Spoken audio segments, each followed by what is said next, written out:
everyone, I have a little project that I want to share with you that I began back in June 2023. I decided to make something that I've wanted for a very long time, and it was a bit of an impulsive decision, and I didn't expect it to take as long as it did, but I finally finished it, so it's worth it. It's worth the time that went into it. My dad has a little workshop up in our loft that he barely uses anymore, so I kind of took that over a little bit. And my cousin also does carpentry. He has a little workshop next to our house, and he let me have some of his wood scraps. So all of the wood and stuff that I'm using in this is upcycled. It's scrap basically. The loft room is very chaotic. I have tidied it a bit since this, but I feel like just the entire vibes of this video is quite chaotic, to be fair, so it kind of fits. This video is not any sort of tutorial worthy video. It's not a how-to or anything like that. It's much more, this is how I did it. Take from it what you will, but it is not a DIY. To start with, I just measured out 2 blocks of wood on this strip of wood, then I just cut them out using the bandsaw. I think it's a bandsaw. I don't know, it's like one with the up and downy blade that sits on a desk. Bear in mind, I have used these tools before. I know roughly what they are and how to use them, but my knowledge goes as far as DT lessons at school when I was like 16, 15. So it's been a while since I had any lessons on them. The rest of my knowledge has come from YouTube. But yeah, that's as far as my knowledge goes with them. But I can use them enough to make things like this, so it's enough for me for now. Saying that, I was struggling to get a straight line cutting this, which I don't know why. I don't know if it's because I was using hardwood or if the blade was funky, but for whatever reason I was struggling to get a straight cut. So instead of absolutely cutting this piece of wood to bits, I decided to give up and move on to the sander to just try and sand them down straight so they were roughly the same size and weren't too wonky on the ends. I didn't want it perfect, I just wanted it to somewhat look neat rather than lots of wonky edges. I didn't mind if it looked wonky as a whole because I knew it was going to look handmade and I quite liked that. It was just that I didn't want them looking off-cut or wonky in comparison to each other. You'll notice I don't have a little bag on my sander catching any of the dust. I did put one of the dust masks on at this point. I didn't show myself putting it on, but you'll see later I take it off. But I now have a little vacuum bag sander, which will be my loft room sander, and this one will be for projects that I do outside in the garden in the summer. But yeah, that was definitely an investment that was needed because the amount of hoovering I was doing after these little projects to just get all the dust off the floor and off of everything that it went on was ridiculous. So yeah, lesson learned. I know I mentioned it before that I'd wanted one of these for a long time. I very almost bought myself one last year, but it was going to be one of the ones that I'd seen on AliExpress because I couldn't afford to get one from Etsy from someone who actually hand makes them. But there was always this bit in my mind that was like, I can make that myself. I'm sure I can make that myself, even if it's not exact. I can make something similar. And I'm so glad that I didn't end up buying one because I absolutely adore this one so much more. I realised that up until this point I haven't actually said what I'm making, but it's a tiny watercolour palette, and in these clips I am trying to figure out what I want to use as the palette part. I'm going through tons of boxes that I have of pieces of broken pottery that I found in our garden. So last year in 2023, in the summertime, I also dug up some flower beds. I put in some flower beds into our garden, and in the process of that, I ended up finding tons of bits of pottery, various bits of pottery, plates, bowls, cups. Some of it was patterned, some of it was plain.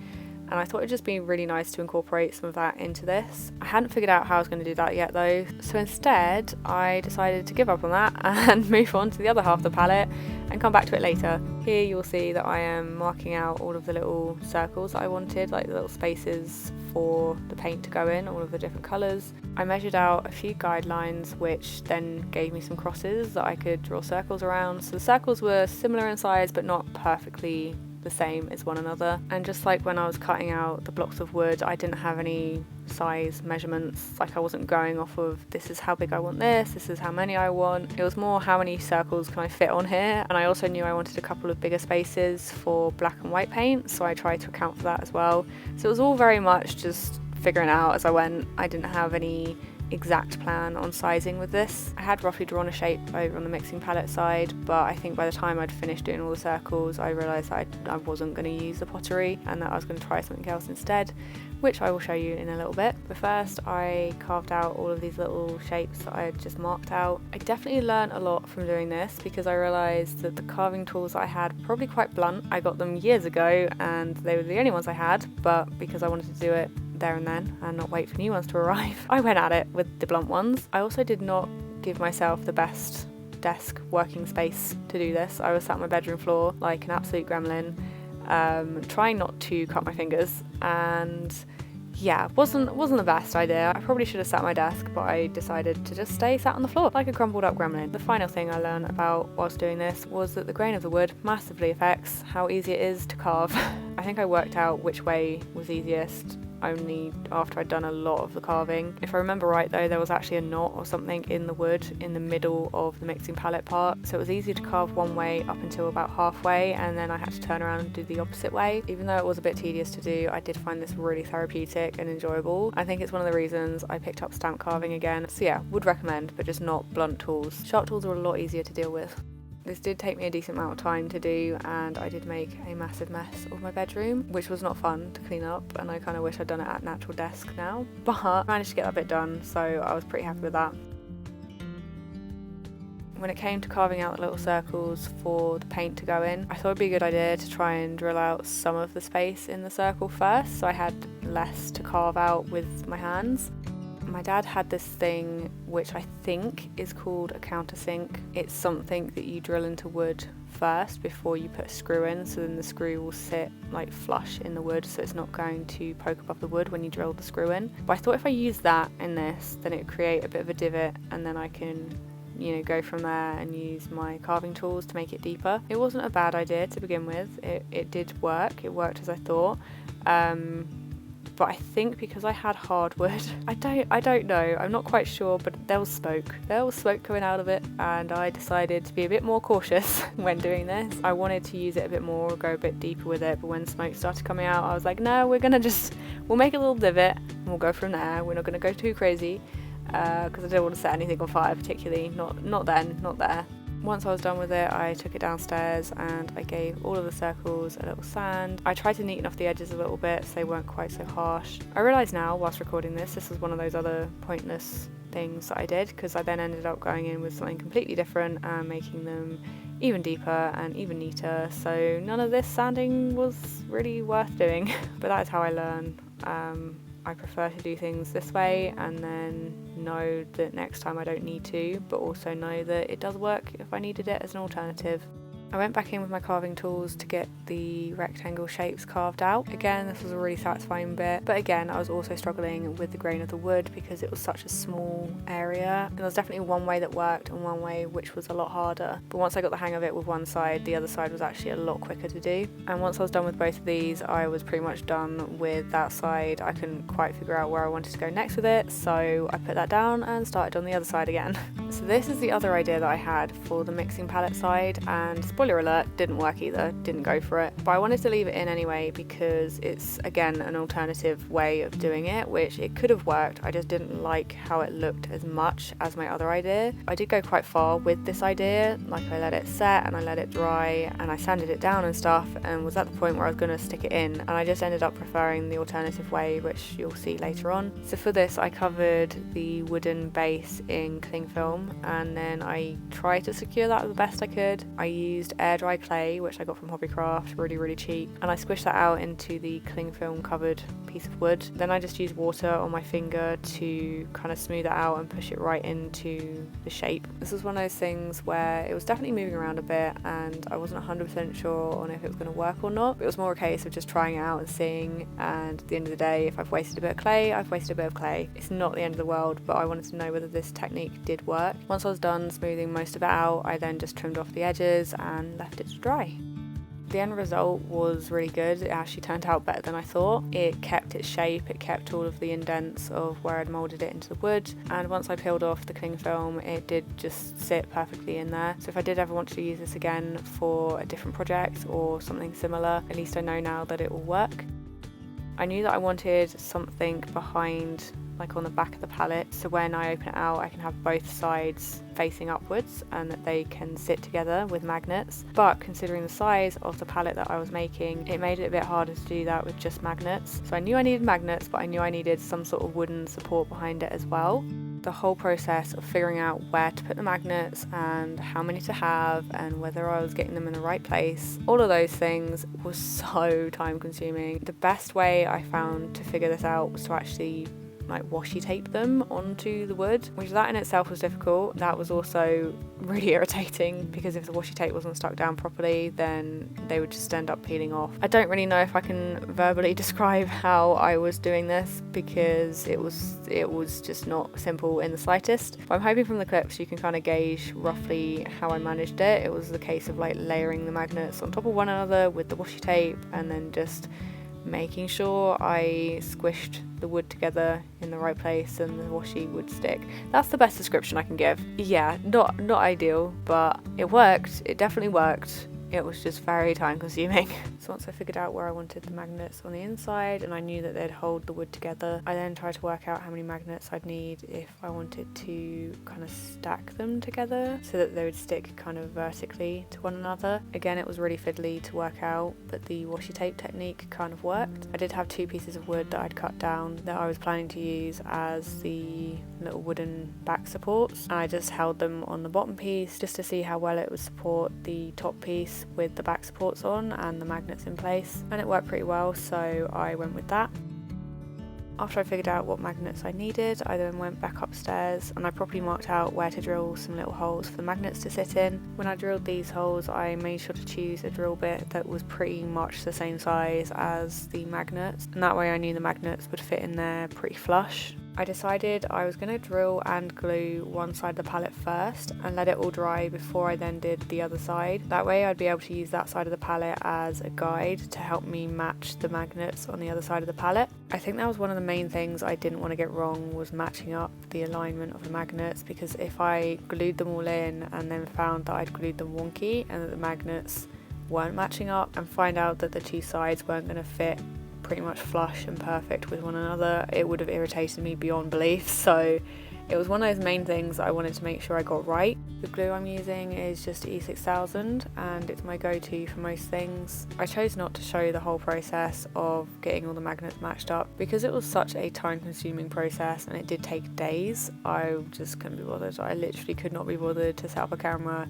but I did eventually manage it and it did end up sitting very flush. The last magnets I needed to attach were the ones to make them like sit on top of one another. So before I did this, I decided to sand both the edges that were going to be sitting against one another so they were completely flat, and it made it easier for the magnets to sit flat as well. I think out of the whole project the magnets were the most irritating part, but I think now I've done it once, if I ever did it again I would have a better idea of how to go about it, so it wouldn't be quite as tedious because I'd know where to start with it. But yeah, they were just very irritating.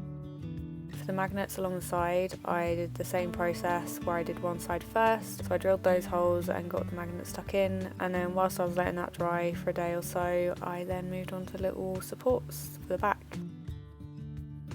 These little supports I didn't really have much of a plan for. I just had a rough image in my head of how I wanted them to look, and then I doodled them out and roughly drew a guide on the wood for me to follow, and just use the saw to cut those little shapes out. I didn't trust my saw skills with getting them to look very much circular or like some sort of rounded edge to them, so I defaulted to my sander again, which is a common trend with my woodworking.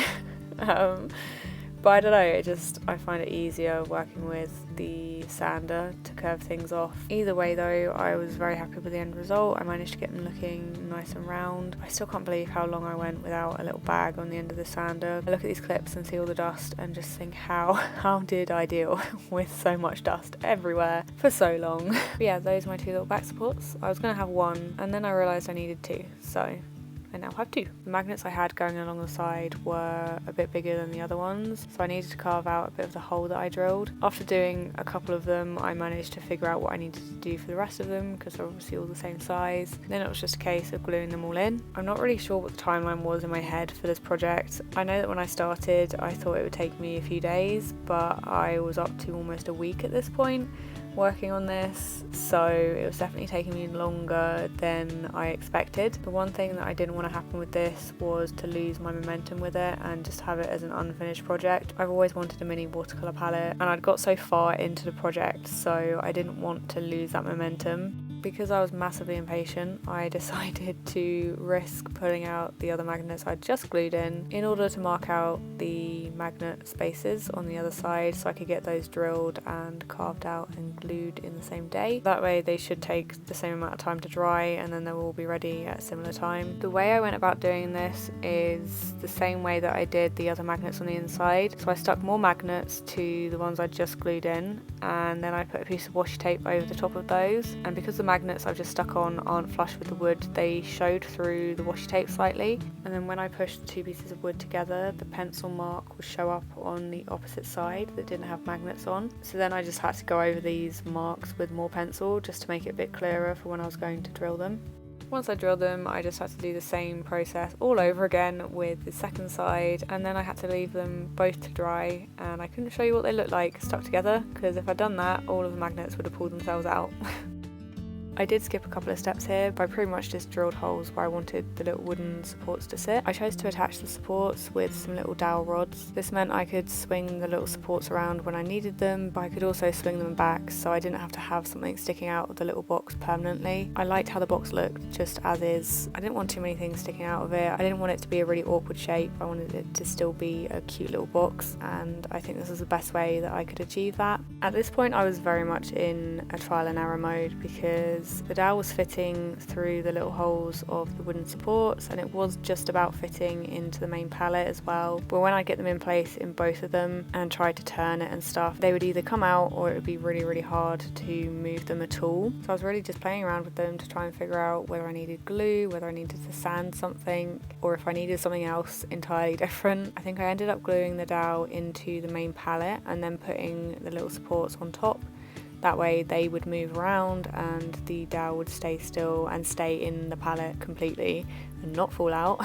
I think even though these little moments in the project can be tedious, I do really enjoy them because these are the moments where I am kind of being tested. I'm testing my brain a bit to troubleshoot and figure out if there's a better way of doing it, and those are the times that I tend to find other alternatives that either work for the project I'm doing at the moment, or there's something that I'll think of later on for a different project. The trial and error techniques for my brain really work, but that's not saying that they're not incredibly frustrating in the moment.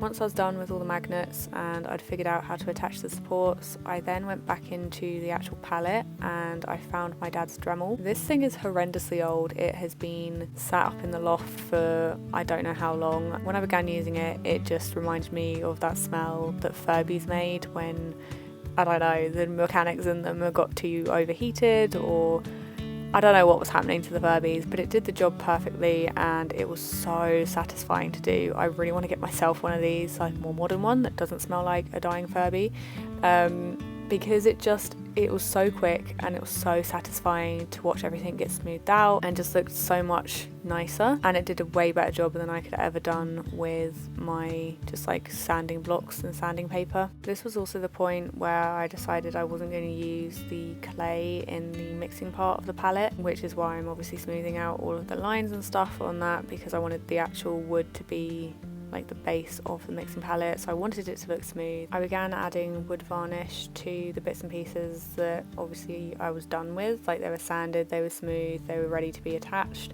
After doing that, I went on to try one of my ideas for how to coat the base of all of the palette parts, where all the paint was going or where the mixing palette part would be. I had this idea after I saw someone use resin, like UV resin, and I had a thought of, well, I wonder if gel nail polish would work the same, like the top coat, base coat sort of situation. So I tried it out on a scrap piece of the same wood, and I put a base coat down and I put a top coat down. I don't know if I needed to put a base coat down, but I did anyway just in case. Tried it out and it came out completely rock solid. There was no cracking in it. It worked, so I gave it a go on all the rest of the pieces. I did do all of this whilst I was in my bedroom rather than at my desk, so it probably would have been easier to do it at a desk, but I was just impatient and I didn't want to wait until the next day to try it out. I used a very small paintbrush to do the little circle parts of the palette. I was really chuffed with how it turned out. It looked really good.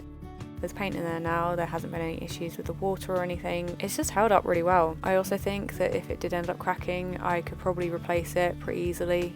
After I was done sorting the inside of the palette, I went back to the supports on the outside to get those finished. To make sure the supports stayed on the dowel and they didn't pull off when I was turning them, I decided to add some sort of screw on top of it. So the screw kind of becomes the top of the sandwich between the palette, the dowel and the supports. If that makes sense. I don't know if that makes sense. I don't know if I made it more confusing. So they did have a bit of a function, but I did want them to look nice and somewhat decorative as well. The little screws I found on eBay, I really didn't want any crosshead ones. I wanted the ones which were just a line. I think they're called flathead. The ones with a little line, just one line, not a cross in it. Not for any other reason other than the fact that I just liked how they looked. It was just a preference. I also found some little gold washers as well. I don't think it would have made a difference if I'd added washers or not in terms of the function of the supports, but I just preferred how they looked and it just made it feel a bit more finished. Once I was done with these, it was pretty much done. The main part of the palette was all finished. It had all been varnished and everything, and I just had to move on to the closure, which I had a few ideas on how I was going to do this. And even this idea, I went back and forward with a few different ways I could do it. I did have a look at getting some elastic or something to go around it, and I also had a look at attaching a leather strap of some sort or some sort of fabric strap to go around it. In the end though, I decided to braid a fishtail braid out of thread. I used another screw and a washer to attach the thread to the palette. I wasn't really sure if the washer would actually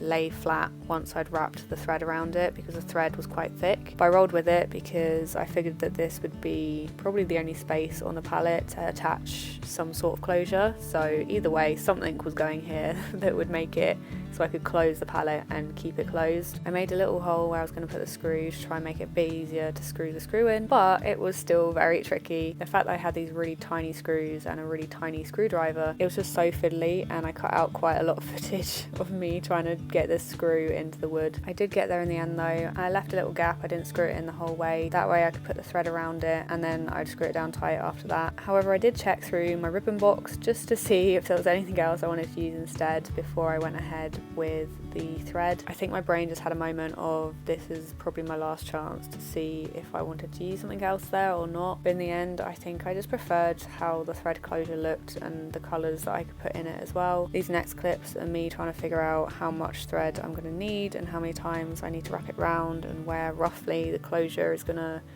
come back on itself. I also realised at this point I wanted to add a bigger washer as well as the smaller washer. That way it was going to cover the thread a lot nicer and make it look a lot more flush. I feel like it also made it a lot more secure when I look at it now. With just one washer, it probably wouldn't have held it down quite as tightly and the thread would have had more of a chance to come out from underneath the washer. I reattached the screw with the two washers, and before I screwed it all the way down to the wood, I wrapped my thread around underneath it and then I screwed it as tight as I could to make sure the thread wasn't going anywhere. After doing all of that, it was just a very long process of braiding the fishtail plait. I went for a fishtail plait instead of a normal sort of braid, just a personal preference. Again, I prefer how it looked. It was definitely a lot more tedious to do, but it showed all the colours really nicely in the braid. I was making sure the entire time I was braiding that it was fitting around the palette still and how much longer I needed it to go. I cut quite a length of thread on purpose because I knew I wanted it to be quite long. I didn't want to braid longer than I needed to. It felt secure once I'd done a couple of wraps around, and then that's the point where I stopped. I knew I wanted to put something on the end of it, some sort of bead. I had quite a few random beads from when I used to make jewellery. I actually ended up choosing a bead that was from a bracelet that I used to wear when I was a teenager quite a lot. I wore it to school a lot. It was a very basic plastic bead, but it was a really pretty orange colour that fit with the colours of the braid just perfectly. It matched so well. To attach it to the braid, I just put a couple of the threads through the bead because they weren't all going to fit through it, and then I braided around it and just carried on the braid a little bit more. Once I was happy with how I attached it, I just tied a knot in it and then I cut off whatever was left over with some very blunt scissors that were just on my dad's desk and probably hadn't been used in years and had turned very rusty, but I got through it eventually and managed to trim it. The last thing I did to this to finish it off was to fray the end of it so it kind of looked a bit more like a tassel. I think it ended up looking nicer than if I'd just left the thread as they were. Once I'd finished the closure, I was completely done with it. I'd spent weeks making this thing, going into months, and I was finally done. I'm really happy with it, and it ended up looking somewhat like my original drawings. The paints I added to it were tubes of watercolour paint from Nova, which was the brand from Craft Label, who were previously Trimcraft, and I don't think they're in business anymore, or they might be in business under a different name, so I don't know if you can actually get these, but they were really affordable and they work just the same as normal watercolour. watercolour, they're just in a tube form. I wasn't the best skilled at doing this, I hadn't actually done this properly before, not in something this small. So the first ones that I did, which were the black and white, were a bit blobby, and then I kind of got the swing of it, and the other ones went in really nicely. I obviously let that dry for quite a long time. I think I left it like a couple of days, and one of them did crack. The white one cracked a little bit. I have only used it twice so far, and I think mainly the reason for that is just because I've had this video like in the process of being put together, and I know that when I do end up using it, I'm going to want to share a photo on social media or something, and I feel like that would probably lead to questions about what I'm using and where I got it. So instead of having to explain it over and over, I can just show people this video. It's just that this video has been quite time consuming for my brain to try and get my head around doing it. If you have made it this far to the end, then I really appreciate it, and well done for sitting through my voice this entire time. This project's been something I've wanted to do for a long time, and I finally did it, and I'm really happy with the result. I know not everyone's going to have the means to make one of these for themselves or have a workshop in their loft that isn't used, but I wanted to share it anyway because it could easily give people ideas on how to do things slightly differently or adapt it to a way that works for them with the tools that they have. If you do want to see what I end up painting with this, then I'll share any of those over on my Instagram and Facebook. Thank you all so much for watching, and I will see you in my next video.